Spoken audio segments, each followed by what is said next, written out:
Hi everyone, it's Lisa Brown with InkandInspirations.com. Thank you for joining me today. In this video, I'm just going to be doing some coloring with the new Stampin' blends from Stampin' Up. And I'm coloring this image from the Christmas in the Making set from the Stampin' Up Holiday Catalog. I love this set and it's especially fun for coloring. So I have some of the colors that are available here, and I'm just going to show you my take on the coloring. I don't claim to be an expert in shading or anything like that. I just find it so much fun and very easy with the Stampin' blends. And so I just wanted you to see how I am going to color this little image here. And tomorrow, the next post on my blog, I will have a video where I put a card together using this image. Okay, so I just have a piece of Whisper White cardstock here.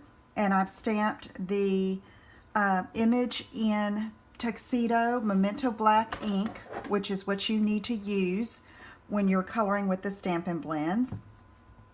And I am going to go ahead and color her skin tones first.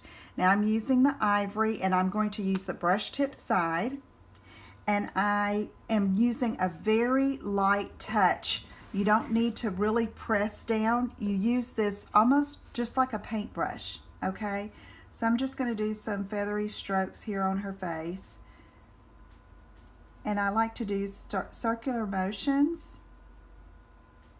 and just feathery brush strokes when I'm coloring.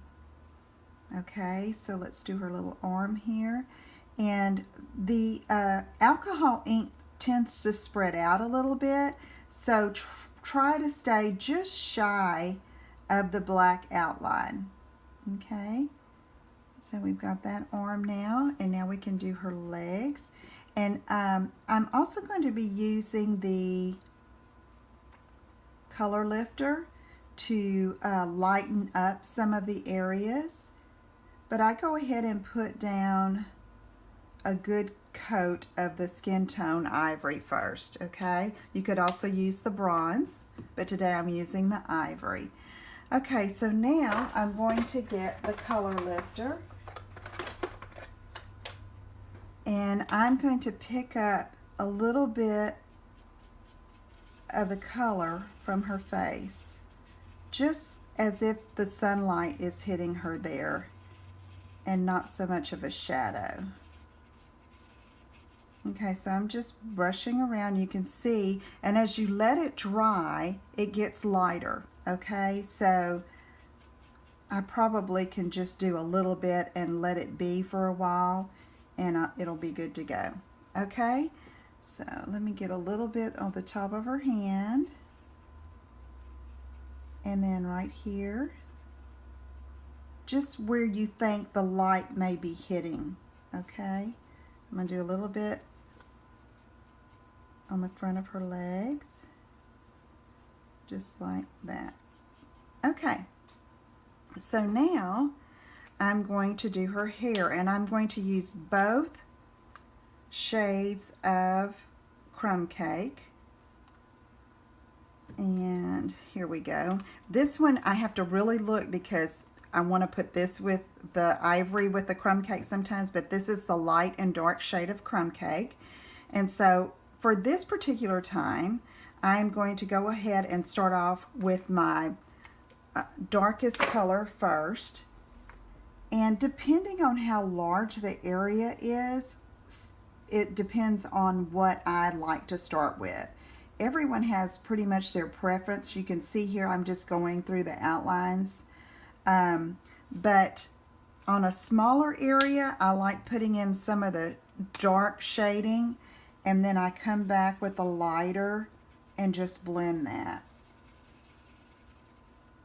And really, you just barely need to touch the paper. On a larger area, many times I will take and color light first and then go back in and add the shadows. Okay, all right, so there's her little hairdo, and now I'm going to just add a little bit more right there. And now I'm going to go ahead and do her collar and her skirt of her apron in crumb cake as well.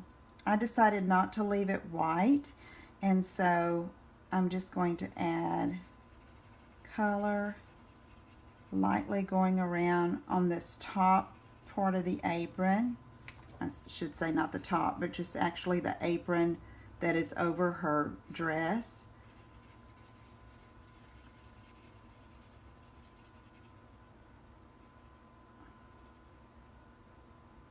And I like to go around the other areas that will be colored differently. And I can't really say that I do it the same every time, but I try, you know, I'm still playing with it and finding what works best for me. So I encourage you to do the same once you get your markers, okay? So there's that, and I'm going to go ahead and do her little collar in crumb cake, and I'm just using the light. Now I'm going to get the dark and kind of come in where these outlines are and where the shadows would be, like right there underneath her little bow sash, and right here, and maybe up underneath the band here. Okay, and then I'm going to come back with the light, go a little bit right there.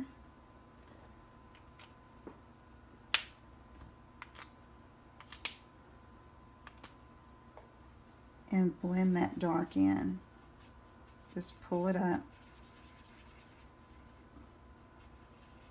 And you can see the more you add color, the darker it gets. So it's just a matter of personal preference. But like I said, this is just me. You can experiment with it and see what works best for you. Okay. All right, so now I'm going to show you that I got a little bit of the crumb cake apron over onto the actual skirt of her dress.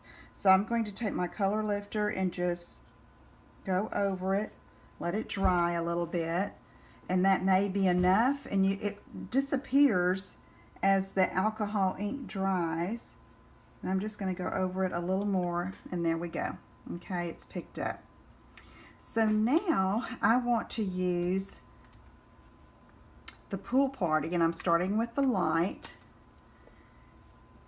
and I'm going to just color all of this and then come back with some of the dark in a minute. And I'm going to use a really light hand.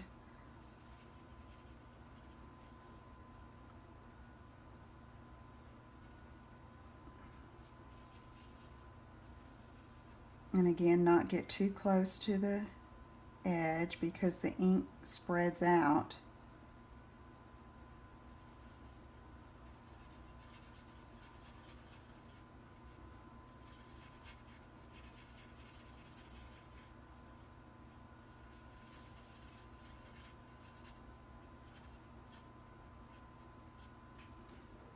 Okay. Now I'm going to come back with the dark. Let's see some little areas I can fill in here.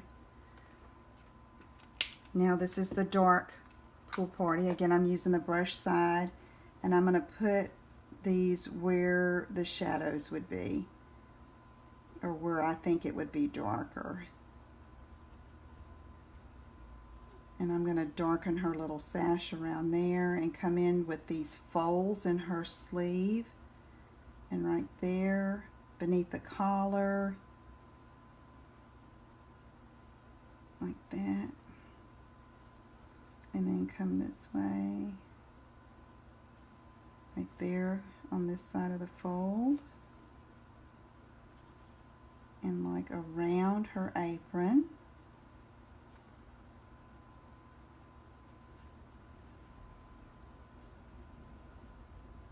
Outline that a bit, and let's make this a little darker.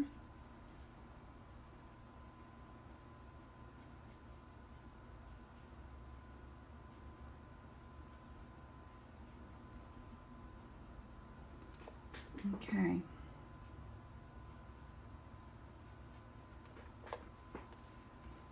I'm just going to kind of outline just a little bit here, because I know that's a full skirt and it's got lights and darks. And now let me get this. And I will say too, I'm trying to remember myself, but when you pull the lids off of your markers, they're really juicy in a good way, okay? But sometimes the ink will splatter, so you want to try to remember to open it not over your project, over a piece of scratch paper or just away from your project so you don't get little ink splatters. Okay, so there's her dress, and I'm going to do her shoes. I just have the light cherry cobbler, and I'm going to do her shoes in the light cherry cobbler. Just barely touching, as if that's just a paintbrush, okay? And what I try to help myself remember is you shouldn't hear too much noise when you're laying down your ink. Like that brushing, that's really too heavy of a hand. Now here I'm just dotting those holly berries.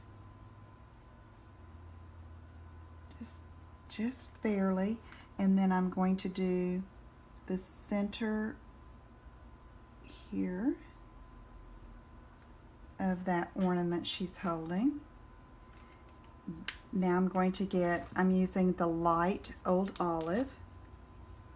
And when you have such a tiny area, sometimes I'll just use one color.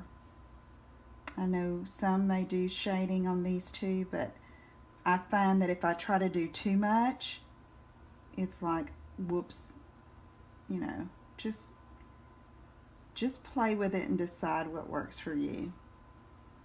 Okay, I think that's about it. I probably need a little bit more of around her shoe. And then I'm going to try to get her lips, but I think I'm going to use Pink Pirouette Light because it is really, really tiny lips. And I haven't gotten brave enough to blush her cheeks yet, so I may play with that and let you know how that works for me. Okay, there she is. So I hope you will try the new Stampin' blends. Be sure and tune in tomorrow. I'm going to use this image on a Christmas card, my next in a series of 2017 Christmas card ideas. Thanks so much for joining me and for staying with me, and I will see you again soon. Take care. Bye-bye.